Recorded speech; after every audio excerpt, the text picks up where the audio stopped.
Is Salam alaikum. Is Salam alaikum. Okay, we're actually going to start our episode today. Politics in the time of Corona. My name is Bassam Haddad, and I'm joined by my fantastic co-host. You're scaring me. We're on day 7. We're on day 7. We're going crazy as everyone is. Sorry, interview 7, we should say. We're on 7 day in quarantine. almost We're on 21. 7th episode, and we are very excited to be here.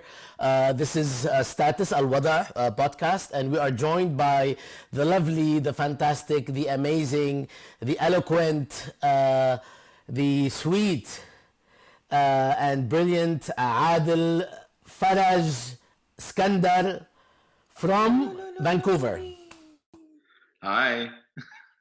Keep going. How are you guys? Wonderful. Where Adil is a professor at Simon Fraser University and will give us the vantage point from British Columbia and Canada more generally. We should start out, Adil, by asking, by actually telling our listening audience that we have a personal interaction that begins in around the week of March 7th, because that was the week that we were supposed to visit Adil and his family. Bassam and I were each giving lectures at Simon Fraser. And then we pulled the plug on it thinking that we didn't want to travel, thinking it was about to get worse. Except Noura thought it was going to be totally fine. It was 7 days before that, and in my mind, the exponential increase was such that we're not supposed to do it, and I didn't think anything. I really wanted to come to Vancouver and see y'all. So, but Adil, you explained that we pulled the plug, which seemed unnecessary, and then within a matter of days, we were proven right. Can you tell us about that? Absolutely right. And then I have to say, for the record, I was totally wrong on my assessment of how things were going to unfold. Initially, of course, everything seemed like it was going according to plan. We had, up until that point in early March, there was already just like a very, very strong and versatile debate about the virus and its spread here in Canada. But everything happened very, very swiftly. In terms of like procedure and what shouldn't be done by like early to mid-March. So just shortly after we got, confirmation that everything was going to happen, you're going to come and visit, we had planned all of your talks and we were super excited to have you. Bassam sounded the alarm. He's like, I don't know how I feel about this, traveling between 3 airports. Did I use the word feel? What's that? Did I use the word feel? Okay. I'm concerned. How about that? No, that's worse. That's like... I don't talk about affect. You're like, that's like the word at department meetings. I'm concerned. I can't hear that anymore. It was analytical and not affective. You're correct. Go ahead. Okay. Yes, yeah. So Bassam sounds the alarm, and the rest of us are like, we genuinely understand where you're coming from, but we want to assure you that even though the number of cases here in BC are on the rise, things are under control. But you have the prerogative to do what makes you feel comfortable. At no point did we think that it was a bad idea to pull the plug. But then, 5 days after that correspondence, and a day prior to the talks and the events, literally the entire city and province shut down. The university shuts down. Everything comes to an absolute standstill. And so while it's really wonderful that you ended up not being here because it's better, in terms of safety for everyone, we would have loved to have you quarantined with us, Hold up. Would love to come back. Can you tell us about how your students actually and the demographic makeup of the province was ahead of the government? Absolutely. So just a little bit of a sort of a descriptor about Vancouver and British Columbia. Vancouver as a city has a very, very substantial Southeast Asian population. We have somewhere between 25 and 30% of our population comprised of communities, diasporic and migrant communities, as well as expat communities and student communities from China, both mainland and Taiwan, from Hong Kong, from Japan and elsewhere. So a very, very Southeast Asian community, which meant that by mid to late January, as things were really sort of ratcheting up, in Wuhan and Hubei province, as well as other places in China, we started noticing behavioral changes on the part of some of these communities. Many of them are traveling back and forth. Some of them were actually, it coincided with the Chinese New Year. So all of a sudden, within the Chinese community here, they began to shut down the Chinese New Year celebrations, not even by instruction of the municipal or provincial government. They were just taking it upon themselves to physically distance in the same way that their communities back home were doing. So as non-Asian communities kind of watching this, we're like, wait a minute, we should probably be concerned as well. At that point, by late January, we're already seeing, a proliferation of masks and gloves and people, physically distancing. I walk into class and the number of students was quickly dwindling in number. The turnout, many of them were taking the risk of having their participation grade, go down with the intention of protecting themselves. Students were dispersing within the classroom space as well.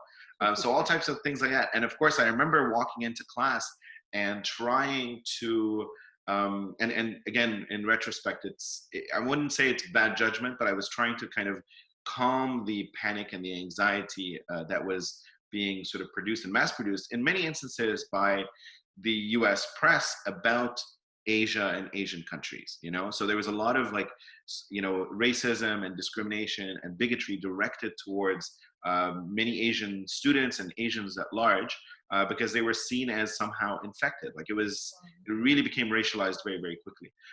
And we started seeing horrible things in the news, even here in BC and across Canada.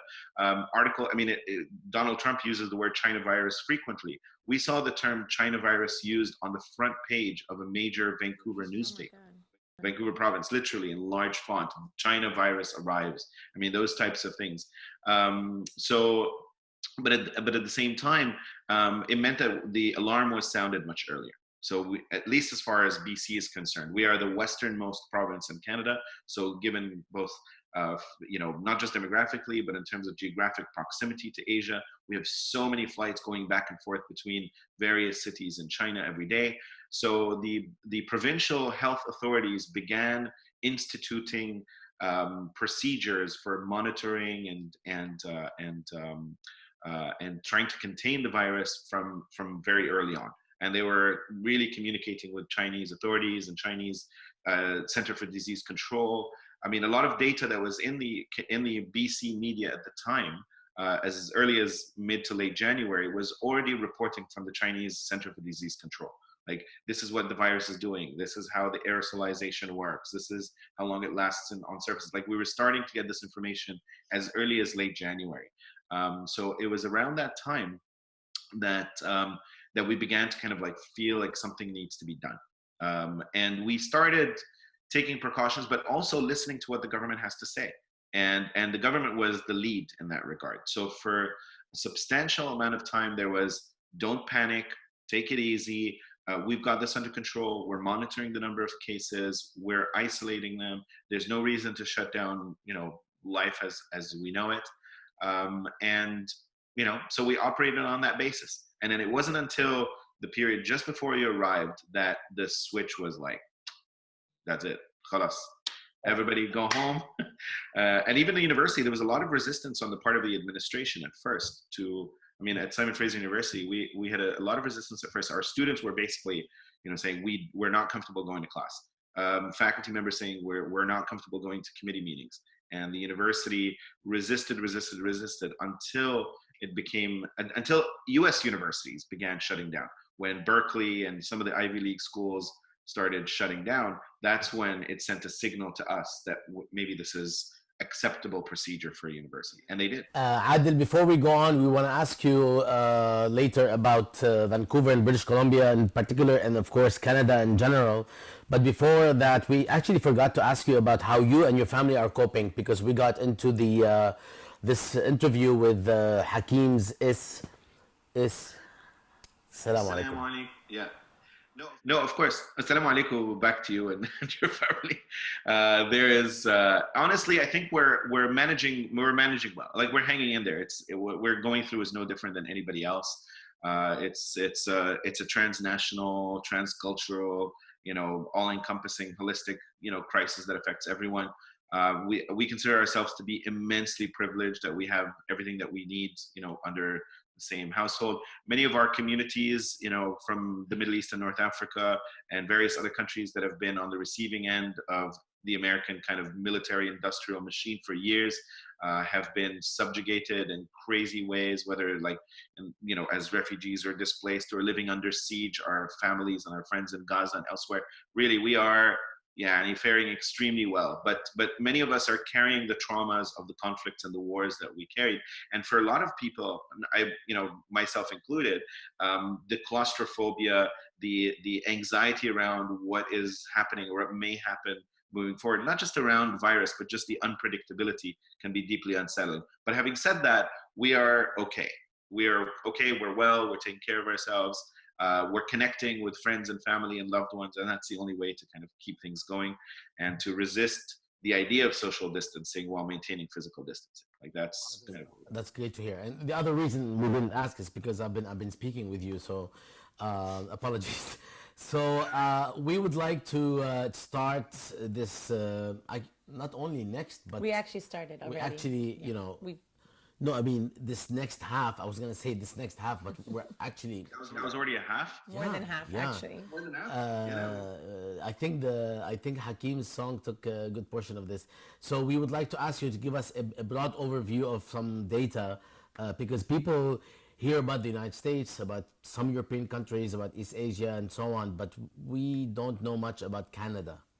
At least some people don't. When it comes to coronavirus and the spread of the virus and mortality rates, sometimes not having any news is good news. Here in Canada, while the numbers are like anywhere else, increasing, the exponential curve is not as steep as it is in other places. So right now we have about 9,000 or close to 10,000 reported cases across all provinces and territories. The number of, let me just check real quick, just so we can be live. And so we have about 108 mortalities and over 108 mortalities across all provinces. Similar to the way the virus has behaved in other places, the people most affected are the elderly, the physiologically vulnerable, people who are immunosuppressed, who have prior conditions, heart conditions, diabetes, things of that sort. So we see that the vast majority of the mortalities are in the age bracket of over 65. And in some instances, the most affected communities are the community of the elderly in care homes and nursing homes. So here in the province, the vast majority, I would say at least 80% of all mortalities were in a particular nursing home that was affected. And that nursing home or a care home is in the part of the city that is predominantly Iranian Canadian. So basically the virus came from different places as far as BC is concerned. Our first cases arrived from China. And because, as I said, the traffic between here and China is quite extensive, so the first few cases that arrived here were from China. The province did a fairly good job sort of monitoring the cases and informing us. There was an incredible amount of transparency from day one, I have to say, to the credit of the provincial health authorities. There's a person in charge, the provincial health minister. Her name is Bonnie Henry. She's now become like an iconic, heroic figure for people here in BC, because even though she is all about the facts, she's incredibly cogent and calm and comforting. And when she needs, and in some case, she's extremely humane too. She expresses her emotions with incredible honesty and authenticity. So the way that she's carried those conferences that have become the go-to source for information about how things are going, including like detailed graphs and all this type of stuff, has been really exemplary. And so from day one, we started noticing really, really good performance provincially on this issue. But having said that, the first few cases that arrived from China began to proliferate in particular communities where the vast majority of those demographics are of Southeast Asian descent. But that really quickly started to go down, or the number of new cases wasn't so high. When we started seeing cases arriving from Iran, that's when things really kind of blew up. We almost had like a curve that was going up, and then it was ready to bend, and then the curve went back again because of those care centers. So I would say probably about 8 to 10 elderly persons passed away from one care center, and there are at least 20, 30 others who've also been afflicted. So they've discontinued visitation, which is really tragic for many of those elderly persons. They've canceled all visitations from family members, which has been very, very difficult for a lot of these people. So many of them are sick and alone without sort of recourse. But having said that, so BC was the first province to be affected by coronavirus, and we started to see the measures kind of rolled out. By mid-March, we were in full-on, I wouldn't say lockdown, but as close to a lockdown as one could get. And then a few days later, there was a declaration of emergency by the city and by the province and elsewhere. Most people here in BC are extremely observant and realize the import of these types of measures. So we see that people exercise physical distancing anyway. A few individuals wanted to go party, and they're when the weather. I mean, we don't get the sun very often during the springtime. So when the sun came out, all of a sudden people came out, and hordes of young people were on the beaches and stuff. And the city really quickly started cracking down on that. I wouldn't call it like Miami spring break or anything, but because we're Canadian, we don't party like that. But still, there was a real quick sort of crackdown on that. When you say crackdown, do you mean like just heavy policing? So were there criminal charges associated? They just, they wouldn't issue citations. They wouldn't issue fines. They would just like strongly encourage people to go home. Just show up and say, hey, you should probably go home. So like policing. But then again, we all. I don't want to mischaracterize Canadian sort of policing and security as being like really benevolent, because we have other circumstances that are much more problematic. And I want to really quickly say that some of the communities most affected and most vulnerable and most precarious in this particular circumstance are First Nations communities, many of whom are have been effectively securitized in every possible way just prior to the coronavirus's arrival.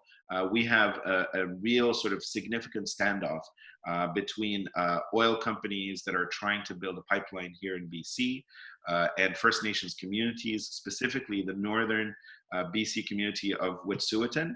And that became a huge sort of mobilization against both the oil companies as well as the provincial and federal government. So even though we keep parading and sort of reveling and basking in the glow of Justin Trudeau and the Liberal Party, their performance on First Nations issues has been absolutely abysmal.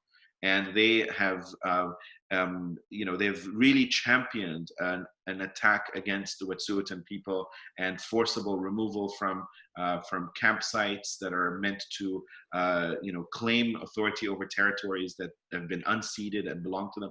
There's a lot of like really effed up stuff happening in that regard. So don't walk away from this thinking, oh, Canadian police, they're so lovely and gentle and kind. No, they choose their battles. And when it comes to COVID, they exercised restraint, but when it comes to issues that are that have to do with decolonization, they're as ruthless as any other force. Before we get to this question that we actually addressed before as we started recording, this idea of everybody going crazy for the governments all over the world, or at least most people, did it help, or does it help the fact that in Canada, I mean, in terms of population density and in terms of the area, it naturally exercises some sort of social distancing. Is that a thing, or it's not related to, because cities, of course, are cities? Well, I mean, Canada is not necessarily a predominantly rural country in the sense that we do have population concentrations in certain areas. So, for instance, I know where I haven't arrived yet in the discussion is to say that now the epicenters, the new epicenters of the coronavirus, are actually in Quebec and Ontario, the two most populous provinces in Canada. So, we're looking at the Greater Toronto region and the Greater Montreal region as new sort of like sites of real sort of exponential growth of the virus. Even though we, here in BC, we were the first to see the coronavirus arrive, we are now eclipsed by Montreal and Toronto and their respective provinces by at least twofold. So most of their cases are, I mean, their curve is much higher and much steeper than ours. In fact, here in BC, we're starting to bend. So, and that has a lot to do with physical proximity between communities. Canada being an extremely cold country in the winters means that people huddle together. And communities they're clustered, but they're dispersed, if you will. So there isn't necessarily physical distance between individuals, but the cities and the towns are much farther apart.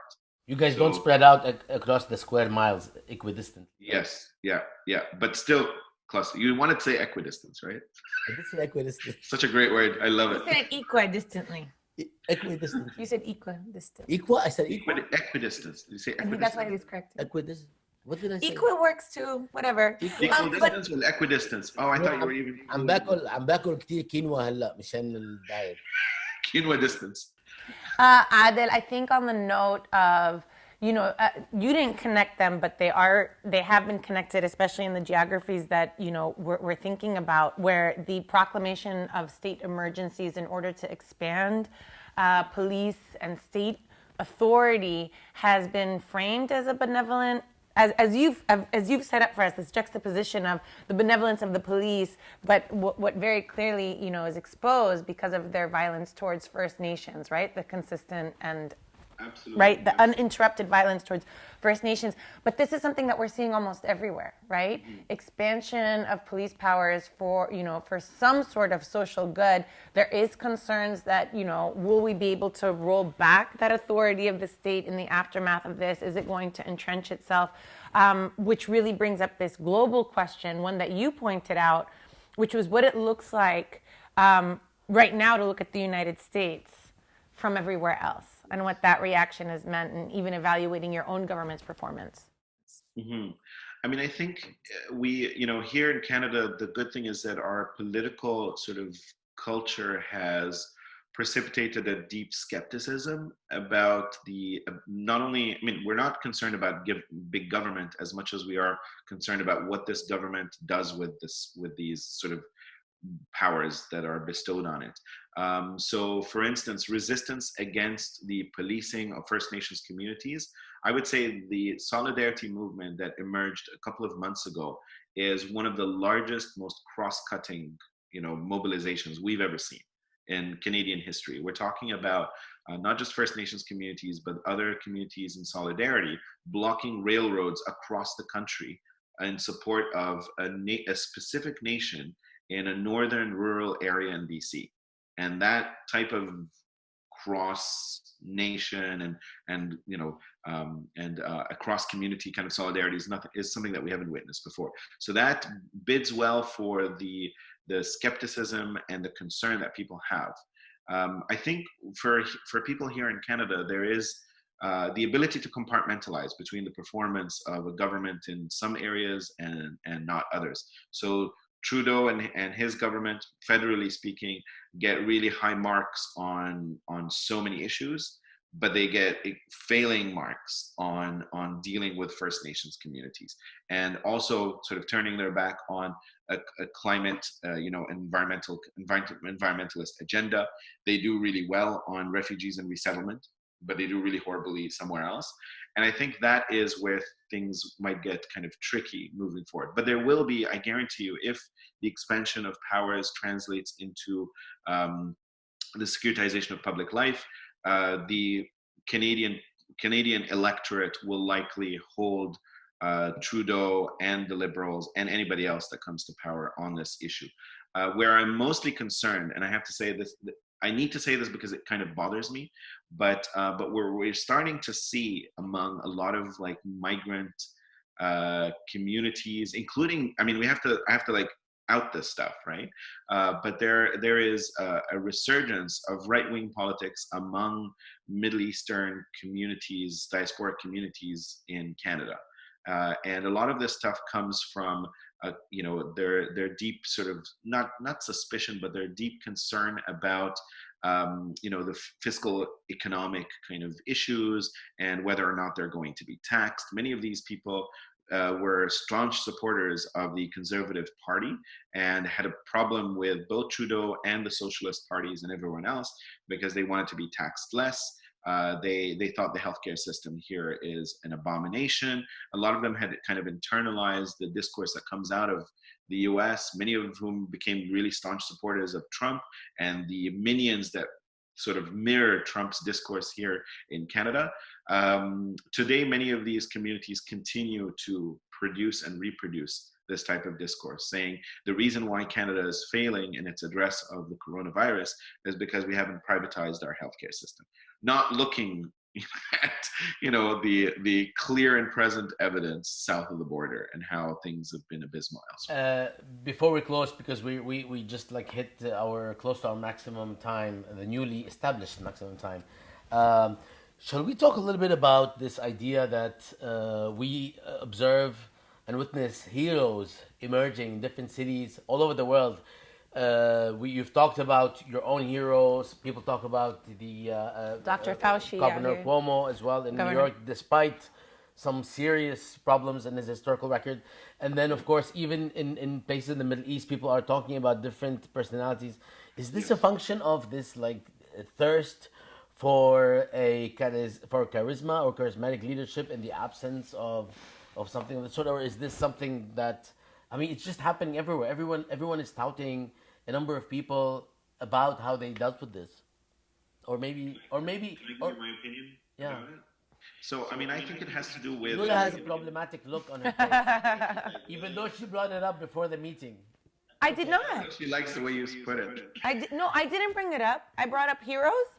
No, the fact that everyone is so happy with the governments and the way they're dealing You're with it. asking about, though, how we create heroes out of people. I was talking about, approval ratings for governments in different places where otherwise governments... That's true. So, this is a moment that governments have saved their reputation because they've been so bad, but they've known how to clamp down on people and keep them separate. It's both things. It's people identifying certain individuals and then people actually also praising and celebrating government's responses, or some government's responses.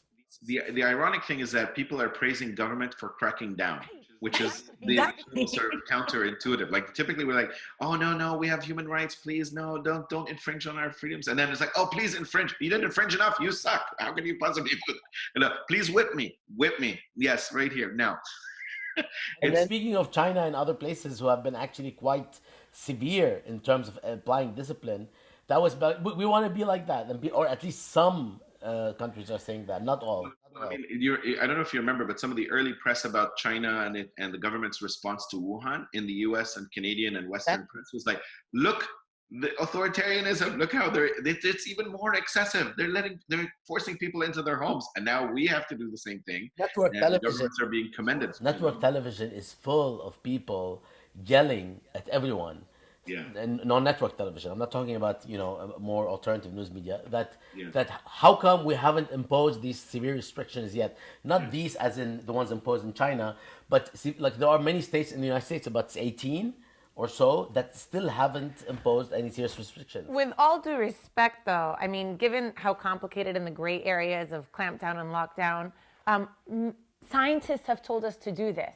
So with the fact that network television is scolding certain cities for not, doing what the scientists have told us to do, I think is right.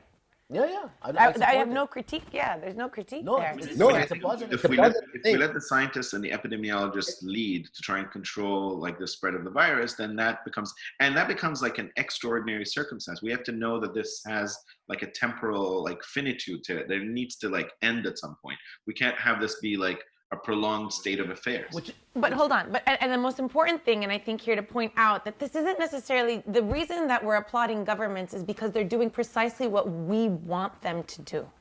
They're not weak. Like, as you demonstrated in BC, the student community, the student population, and the faculty were already taking measures before the administration did, before the province did. So it's the same. It's the same as like trying to commend the. I know this is like an outrageous example, but it's like commending the Saudi Arabian government for for allowing women to drive. Wait a minute, we've had decades worth of women activists trying to drive and being arrested. Some of whom still languish in jails to this day because they were calling for a law that is now officially in place. So I mean, I think, of course, this is kind of an extreme example, but I do want to get to the point that you're making, Bassem, about this issue of heroes, because some people are, in some ways, being projected to the forefront, and they become like the voices of reason, or these like pseudo-messianic figures that are like, either helping us curb our anxieties or allowing us to feel like we're protected. We're almost like injured animals. It's very weird. Like, we're looking for heroes in some regards. And the problematic thing about we all need them in some regards, but what it does is it creates the illusion, in some instances, it creates the illusion of transparency and accountability. I mean, whoever can perform transparency and accountability well right now is going to resonate. And some are better than others. I mean, I can tell you that at least here in Canada, our press, they grill the officials. I mean, this is public media, by the way. So our public media grill the press, grill the officials, and the officials are subservient in the sense that they have to respond with politeness, with reason, with documentation. It has to be evidence-based information, right? Yeah, and that is the nature of the relationship. It's a relationship built on accountability.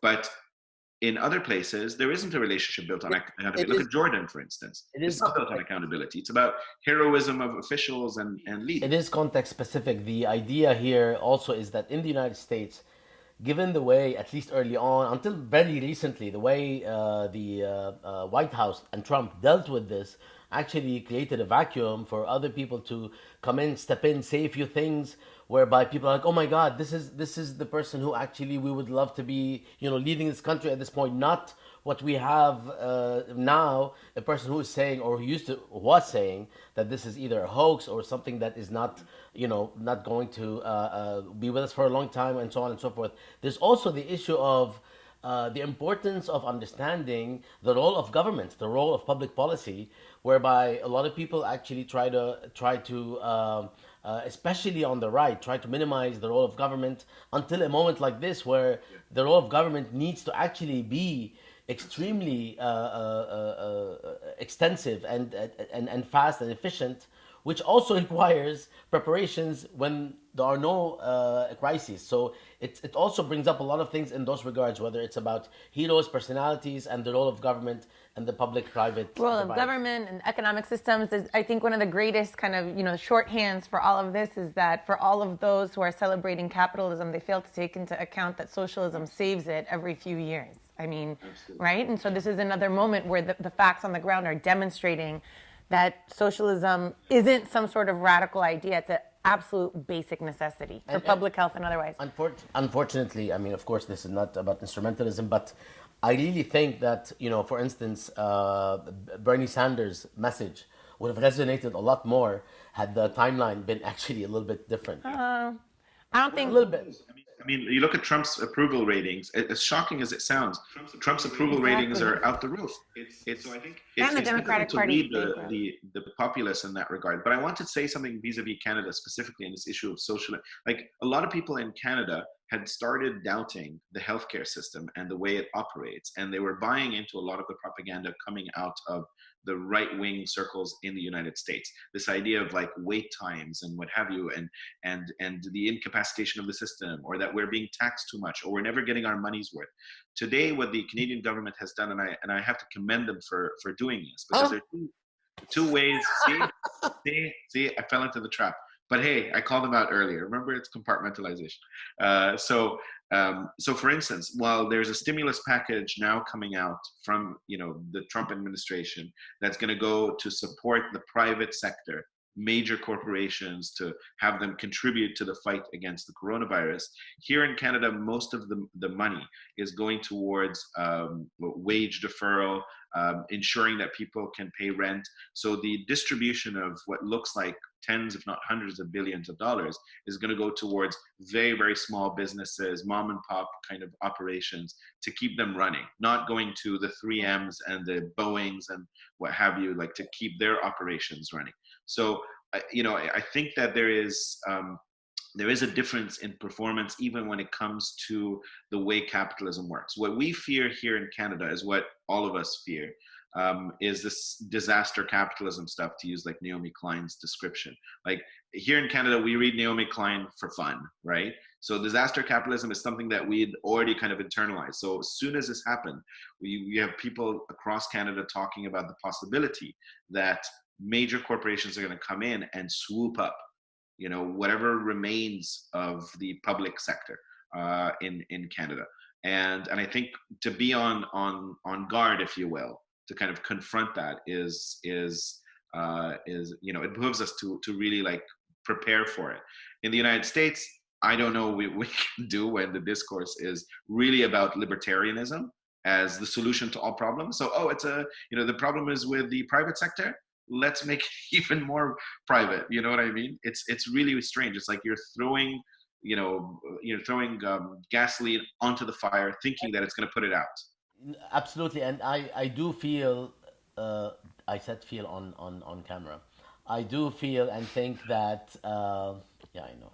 I do feel and think that I'll use that later. This episode, I mean, as with many other episodes, but it comes at a particular time that I do think it can be actually seized upon by the left and by people interested in a proper and efficient role for government in ways that I think but certain segments were not readily responsive to, which is why I think that it actually could affect the course of politics and even elections in a possible alternative world. Yeah. And it could be looked back upon in that manner actually. But listen, I would love to say other things, and I know Noura would, and I know you would. No, I'm good. Good. No. Okay, great. So I know you would, and I know we could talk here forever and about all sorts of things, but we really have to stop because we're like hitting the 35-minute mark, and it just went so fast because it's with you, Adil.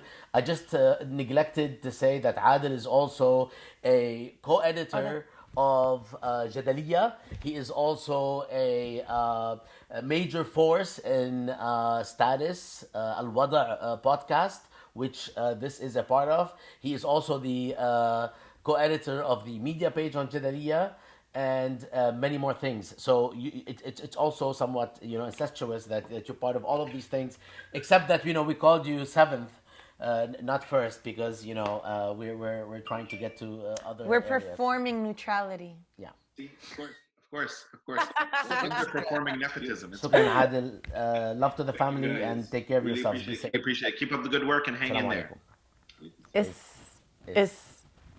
Assalamu alaikum.